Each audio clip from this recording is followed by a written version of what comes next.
2007's Yumurta, or known by its English title of Egg, is a Turkish/Greek existential drama directed by Semih Kaplanoğlu.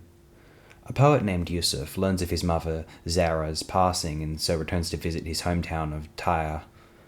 At his mother's house, a young woman, his cousin Ayla, apparently, greets him. Ayla had been living with Zara for 5 years prior. Ayla reveals that Zara had pledged to sacrifice a lamb after her death and instructs Yusuf that he must carry out his mother's final request. Yusuf and Ayla set off for a saint's tomb in order to prepare the religious ceremony that his mother had vowed. In some respects, this film is very typical of the slow cinema pantheon, but as a fan of that bracket, I don't particularly mind, especially considering the stunning beauty of the film's photography and its performances. The slow cinema invoked here is of a more intimate kind.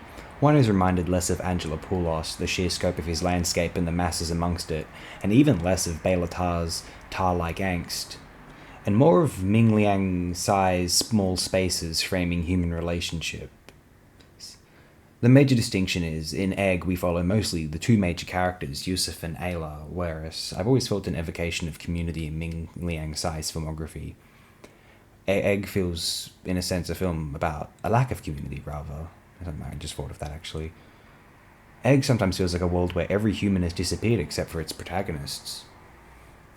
Egg was followed by two prequels following Yusuf's adolescence and childhood, respectively. I'm yet to see these two films. In fact, I was probably unaware of their existence until quite recently, but I definitely intend to view them. Egg is a very strong film. I could easily claim its greatest quality is the cinematography, courtesy of one Özgür Eken, although I would prefer to emphasize the performance of Saadet Aksoy as Ayla. Gentle, mysterious, yet assertive, her presence invokes a hypnotic majesty. She softens the looming void of emptiness which permeates in an audience that finds itself, presumably, of an understanding of Yusuf's emotional desolation. I certainly can. So yes, I was very impressed with Egg. A great entry to the slow cinema canon.